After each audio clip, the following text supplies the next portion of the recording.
Y como ya les habíamos adelantado en el primer bloque, estamos con invitada en el estudio la doctora Teresa Balboa, académica de la Facultad de Medicina y del Departamento de Salud Pública. ¿Cómo está, Teresa? Y gracias por venir al estudio de la Araucanía 360. Muchas gracias por la invitación. Bueno, estábamos hablando también de los resultados de este estudio realizado por ti y también por otros académicos y académicas del Departamento de Ciencias Preclínicas, ¿sí? Y del Departamento de Educación Física, que tiene que ver también con estos índices de un 57% de menores entre 6 y 12 años con obesidad. Y este es un estudio, si nos puedes explicar, se realizó solo en Temuco, cuál es la muestra y también si les sorprendieron los resultados. Sí, efectivamente es un estudio que hicimos en escolares de la comuna de Temuco, específicamente en 4 establecimientos que son particulares, o sea, particulares subvencionados y establecimientos públicos. Realizamos un estudio en alrededor de 300 estudiantes de primero a quinto básico, es decir, entre 6 y 12 años de edad. Y efectivamente los resultados del estudio es algo que nos sorprendió, porque bueno, si bien es cierto en los antecedentes que teníamos de otras investigaciones, las prevalencias de obesidad infantil eran altas, sin embargo nosotros no esperábamos encontrar estas prevalencias tan altas, cercanas a un casi 60% de malnutrición por exceso. Muchísimo. Es decir, que son cifras alarmantes y preocupantes. Y más allá de hablar de las causas, después vamos a hablar de aquello, pero ¿cuál es el impacto en la salud de estos pequeñitos y pequeñitas? O sea, si ustedes pudieron también hacer un encuadre o de alguna buena conexión entre este porcentaje de obesidad infantil y enfermedades que estos pequeñitos y pequeñitas presentan o presentaron, o síntomas o algunos elementos que también nos hacen pensar que podemos encontrar, por ejemplo, este tipo de factores en los más chiquititos, acá en esta muestra. Sí, bueno, este es un estudio es un estudio epidemiológico con un diseño que se llama transversal, es decir, nosotros recogemos la información en un punto del tiempo, entonces no hacemos un seguimiento de estos niños. Sin embargo, nosotros evidenciamos, digamos que un 60% de estos niños tiene obesidad, que la obesidad ya es un problema de salud y se define por la Federación Mundial de la Obesidad como una enfermedad crónica que es progresiva, por lo tanto ya estos niños están, o sea, si nosotros lo hablamos con un lenguaje correcto, tienen ya una enfermedad establecida. Y nosotros dentro de esta serie de otras evaluaciones que hacemos también medimos, por ejemplo, la presión arterial, medimos una serie de mediciones de presión arterial de forma estandarizada. Y nosotros encontramos que alrededor de un 24, un 25% de los niños presentaba la presión arterial sobre lo recomendado para su edad, es decir, niños que ya tenían o que tienen que confirmar prehipertensiones a esa edad entre los 6 y 12 años. Probablemente esto también esté relacionado con estas altas prevalencias de obesidad que encontramos. Y otro dato importante del estudio que leí anteriormente tiene que ver con que uno piensa, ¿no? En el prejuicio muchas veces de que estas condiciones o esta situación o esta realidad de la obesidad infantil tiene más que ver con familias de sectores más vulnerables. Pero el estudio que ustedes realizaron dice otra cosa que llama mucho la atención también. Efectivamente, bueno, esto es conocido ya a nivel mundial, hay mucha evidencia que la obesidad tiene un componente muy importante que está afectado por lo que se llaman los determinantes sociales de la salud. Entonces la obesidad no tiene una distribución al azar, sino que la obesidad normalmente las prevalencias son más altas en poblaciones que son más vulnerables, con menor nivel socioeconómico, menor nivel de escolaridad, por ejemplo, de los padres.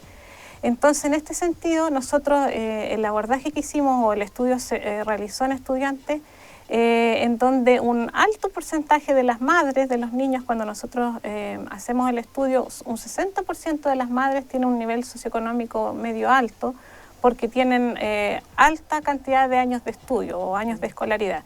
Entonces, nosotros, eso es algo que nos sorprende porque en general son niños, digamos, de un nivel socioeconómico medio alto, en donde ya estamos encontrando unas prevalencias altas de obesidad Entonces lo que queda preguntarse es qué podríamos encontrar si esto lo evaluamos en niños todavía con probablemente una condición más vulnerable, ¿cierto? Y cuando ustedes le preguntan o consultan a los padres, ¿cuál es la impresión que tienen ellos? Porque también lo grafica el estudio.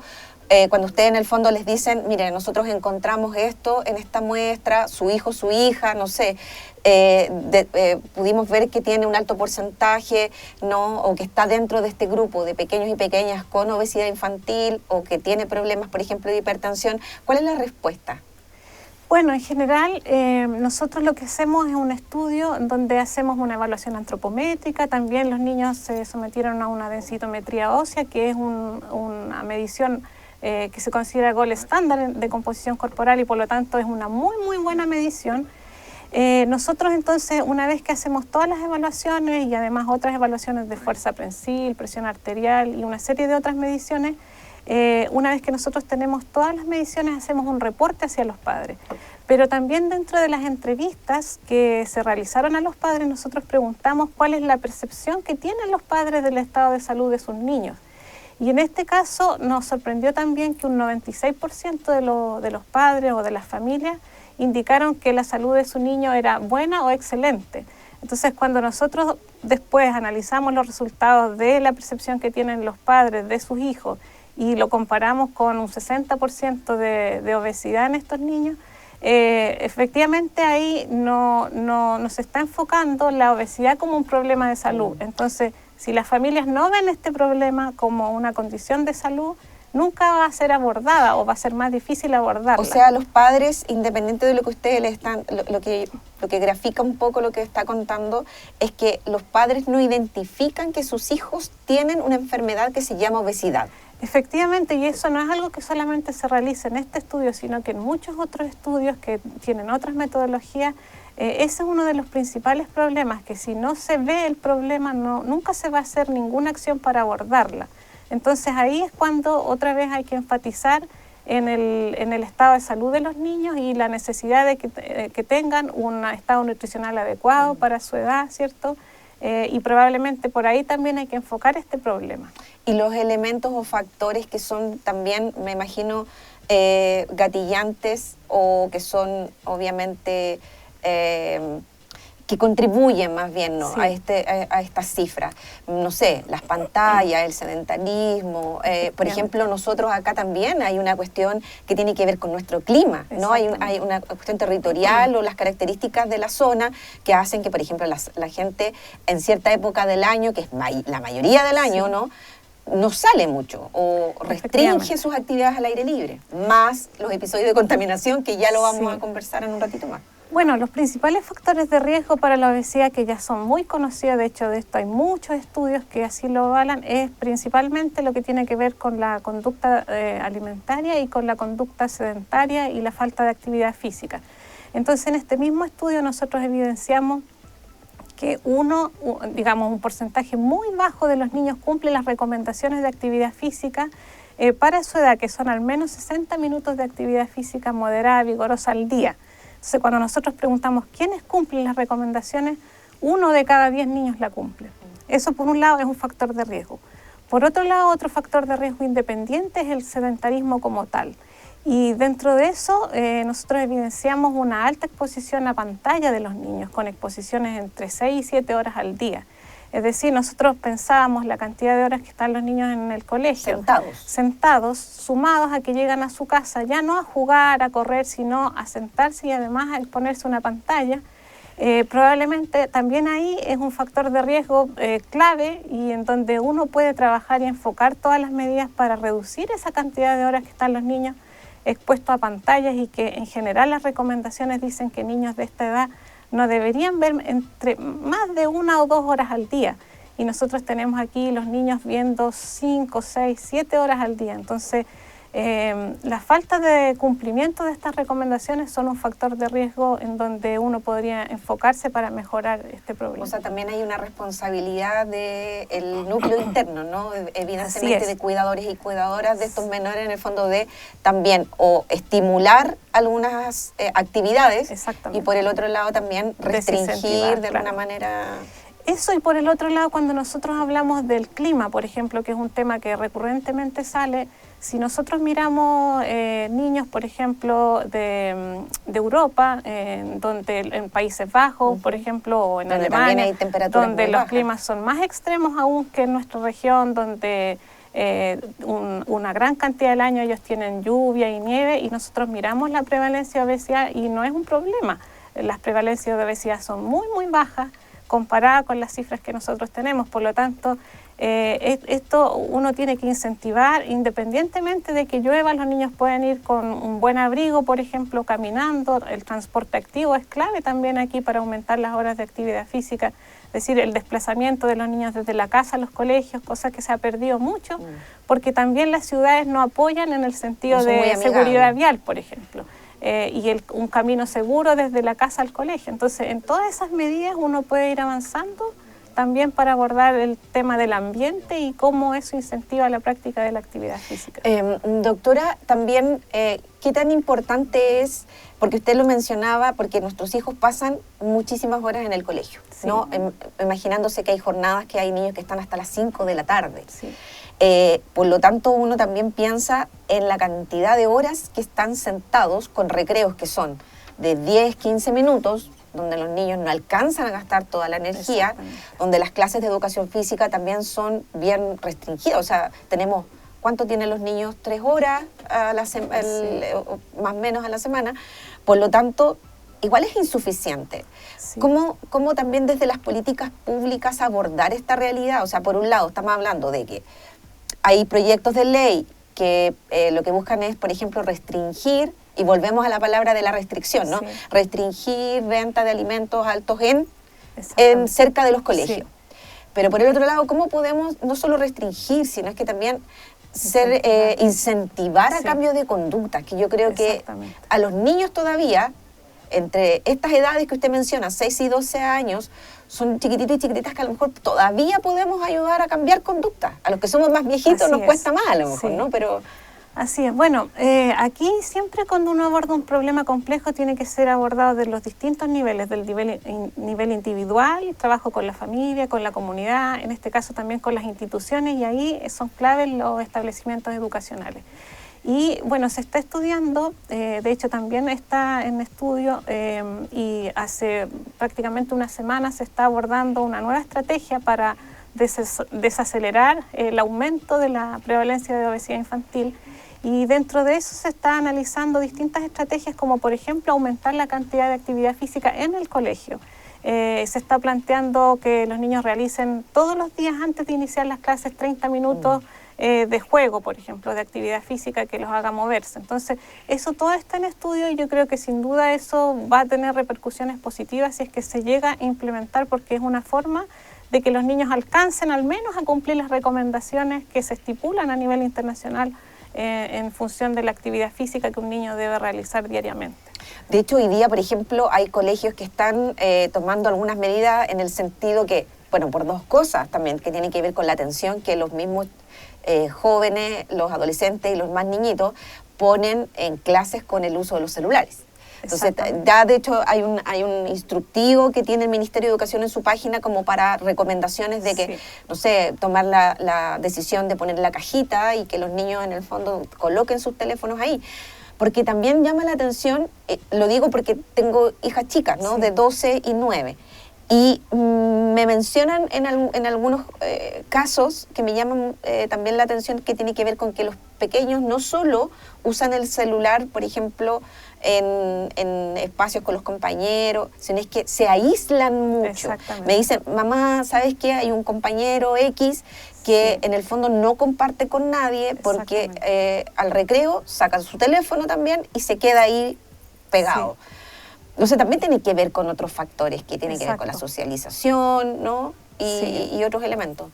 Sí, bueno, ese es un problema adicional además, porque cuando nosotros hacemos una conducta, no hacemos otra. Entonces, cuando nosotros estamos frente a una pantalla, no estamos corriendo, no estamos socializando con otros niños. Entonces, normalmente lo que se está haciendo ahora a nivel ministerial son recomendaciones, pero quizás hay que ser un poco más, en este sentido, restrictivo, porque en los colegios en general, muchos colegios establecen no llevar teléfonos celulares al colegio. Sin embargo, también ahí se requiere mucho trabajo de las familias y el apoyo de las familias. Entonces, por eso es la importancia de que las familias puedan ver que el uso de estos dispositivos, ¿cierto?, de pantalla, tienen un efecto perjudicial para el desarrollo integral del niño, no solo en cuanto a la actividad física y que reduce los niveles de actividad física, sino que los niños cuando no corren, no juegan, también ellos dejan de liberar cierta energía, dejan de socializar, dejan de establecer relaciones. Entonces, no solamente para la salud física, sino también tiene una repercusión muy importante en tema de salud mental. Y eso se ha visto también ahora, en donde los niños son más impulsivos, tienen menos formas de comunicarse, de hacer amigos. Por lo tanto, todas las acciones que uno pudiera hacer para tratar de restringir o disminuir el uso de pantallas va a tener un efecto positivo en los niños. De hecho, doctora, estaba viendo acá el estudio que sale publicado en el diario La Tercera. Dice que en 146 países, este estudio en 146 países ubica a los adolescentes chilenos entre los más inactivos del mundo. Estudio a nivel global que consideró a casi 1 millón de jóvenes reveló las preocupantes cifras de actividad física en la población más joven en Chile y el mundo. O sea, ya estamos además, lamentablemente, en este ranking mundial, donde en el fondo lo que usted dice creo que es un reflejo de lo que estaba planteando acá el estudio, que también está vinculado a la Universidad de la Frontera con académicos y académicas como Nicolás Aguilar, que sabemos que estudia mucho estos temas y que en el fondo también aborda la inactividad física en jóvenes en nuestra región. Y también ahí estamos bastante mal. Sí, bueno, ese es un estudio muy interesante porque finalmente también se condice con otros estudios. Por ejemplo, cuando nosotros comparamos a Chile en temas de obesidad infantil, de los países de la OCDE nosotros lideramos también las cifras de obesidad infantil. Entonces, además estamos viendo que los adolescentes somos uno de los más inactivos a nivel global. Estamos viendo que en Chile somos uno de los con mayores consumos, por ejemplo, de pan, de bebidas azucaradas, de helados. Entonces, en ese sentido, todo va sumando y finalmente son los resultados que podemos ver ahora, cómo la salud de los niños se va afectando con conductas que no son saludables. Doctora, y ya que usted lo mencionaba, como en el fondo hoy día hay recomendaciones y que a lo mejor es importante o sería importante preguntarnos si es necesario pasar a otro nivel, ¿no? Digamos, a nivel más de normativa. Sí. ¿Cómo lo han hecho otros países? ¿Cómo han trabajado esta realidad? Si tenemos algunos ejemplos también como en el fondo algo positivo, un ejemplo bueno a seguir. Lo que pasa es que, bueno, la obesidad es un problema muy complejo que requiere de un abordaje también que es complejo. Y en este sentido, lo clave es el abordaje también de los determinantes sociales de la salud. Cuando nosotros no tenemos las necesidades, primero, básicas y después todo lo que tiene que ver con el ambiente, ¿cierto? Eso dificulta mucho el abordar un problema como este, porque, por ejemplo, si nosotros no tenemos calles que son caminables, desincentiva el uso de caminar en las calles. Si nosotros no tenemos una seguridad vial para que los niños vayan caminando a los colegios, también desincentiva. Si no tenemos barrios seguros, tampoco se hace deporte en las canchas que hay alrededor. Entonces, por un lado necesitamos que se den este contexto también de ciudad, ¿cierto?, de entorno. Y entonces por eso es lo que uno ve en los países más desarrollados, que son un ejemplo a seguir, en donde las ciudades son amigables, hay menos, ¿cierto?, delincuencia. Entonces, cuando nosotros vamos abordando esas otras cosas, finalmente eso gatilla en que la población camine más, que haga más actividad física al aire libre, porque tiene más seguridad, ¿cierto? Entonces, por eso es que el abordaje no es sencillo y lo que hay que mirar es multifactorial. Es multifactorial y bueno, y los países desarrollados sin duda son un ejemplo a seguir, donde las ciudades son amigables, los niños tienen todo lo necesario también para poder llevar estilos de vida saludable también, que tiene que ver con la alimentación, ¿cierto?, con la dieta, con el acceso a una buena alimentación. Entonces, es un problema difícil de abordar, pero por ahí va encaminado el bueno, Doctora, muchísimas gracias por haber compartido este estudio con nosotros y también con la gente que nos está viendo a esta hora en vivo a través de Ufromedios, y porque aquí, como bien dice usted, hay varias reflexiones que hacer. Uno tiene que ver con que también me sorprende, esta percepción de los mismos padres de que sus hijos no tienen problemas de salud, que no son parte de este porcentaje de niños que tienen obesidad infantil. Ya eso nos dice algo. Por el otro lado está el rol de los establecimientos educacionales, de cómo a lo mejor es importante, como bien dice usted, darle la relevancia que amerita a las actividades físicas, porque aquí hay hartos factores, como mencionabas, que tienen que ver con la salud mental, con la socialización de los menores. O sea, hay muchos elementos que a lo mejor si abordáramos, como bien decías, como desde muchas miradas y muchos enfoques, finalmente podríamos mejorar estos índices. Y por el otro lado también tiene que ver con que nosotros en este país también somos muy legalistas, ¿no? Como que todo tiene que ser normado y muchas veces las conductas las vamos a tener que cambiar. Y por el bien de nuestros niños y niñas, que son las generaciones que van a continuar. Entonces, la verdad es que la calidad de vida de ellos y de ellas depende también de nosotros. Exactamente. Así que, doctora, muchísimas gracias.